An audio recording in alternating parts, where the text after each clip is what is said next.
American policing tactics are rooted in white supremacy, fear, and violence. Spokane is not exempt from this, even though our mayor, police chief, county commissioners, and sheriff refuse to admit the true nature of the problem. In Spokane, Black and Native Americans are disproportionately arrested, receive higher bail amounts, and are more likely to die in jail than white people. Our elected officials have hired several consultants, received grants, and spent millions of dollars to tell them this, yet they continue to largely ignore the good advice we paid for. At the invitation of the city and county, community members have spent thousands of hours sharing their testimony and lived experience in the name of community engagement. Yet elected officials have failed to honor this engagement by neglecting their promises to decarcerate and advance racial equity. Despite our best efforts and votes, county commissioners and the sheriff's office continue to look for reasons and back-channel means to build a new, larger jail without having first enacted the totality of the reforms that have been recommended to them over the past decade. Sheriff Ozzie Knezevich continues to defend bringing the creator of Killology to train his deputies, despite receiving thousands of petition signatures calling for the 2-day seminar and workshop to be canceled. Spokane demands transformation. No more studies, no more consultants, no more conversations or forums, no more media stunts. We want drastic action, real change. To that end, SCAR presents the following platform for change. While we cannot hope to provide every comprehensive detail of necessary policy, we know the shape that change must take, and it's up to our leaders to help us live up to its intent. Independent oversight is a necessity in Spokane City and County. We require effective, restorative policy solutions that are driven by the experiences and needs of those impacted by our justice system. There are 5 short-term policy-driven goals that SCAR demands. We demand that the Office of Police Ombudsman be empowered to conduct independent investigations and publish public closing reports, and we demand that the OPO be free to conduct these independent investigations without fear of removal by the Police Guild. Body cameras do not prevent violence, but they can be a valuable tool for holding the police accountable.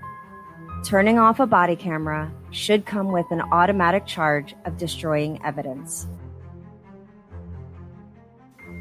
We demand divestment from the prison industrial complex, no new jail, end policies that criminalize poverty, homelessness, and addiction, end cash bail, and end draconian drug charging decisions by the county prosecutor's office. Instead, the city and county should invest in racial equity tools throughout our justice system, release criminal justice system demographic data, and adopt least restrictive alternatives to jail with fully funded pretrial services. We demand a fully staffed and funded Office of Civil Rights. The Office of Civil Rights would work to end barriers to equity. They would enforce laws against illegal discrimination in employment, housing, public accommodations, and contracting within Spokane City limits. SCAR rejects the idea that the only way to increase public safety is to increase policing. Officers are frequently tasked with handling issues for which they have no formal expertise. Expanding the power, scope, or budget of police will not make us safer. We have 6 long-term financial and cultural demands. We demand public investment in culturally appropriate chemical addiction treatment and mental health services and diversion programs, including crisis care and long-term inpatient and outpatient care. We demand strong tenant protections and funding for permanent, affordable housing to intentionally address racial disparities by providing equitable, stable, quality, safe, and accessible housing for all. We demand an end to the contract between the Spokane Police Department and Spokane Public Schools. We demand investment in school counselors, restorative conflict resolution practices, and activity programming which provides youth with constructive outlets and interpersonal learning environments. Disband the police department and hire a smaller group of officers to carry out narrowly defined law enforcement duties.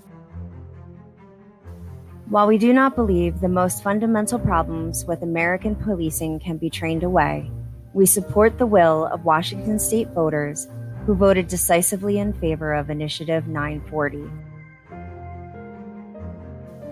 Our city and county is not a war zone, and weapons of war should not be used on our streets. Militarized uniforms encourage a warrior mindset in police, which emphasizes readiness for violent conflict over the relationship-based work of community policing. The time for incrementalism and half measures is past. The time for change and action is now. Demand more. Demand better. Demand change.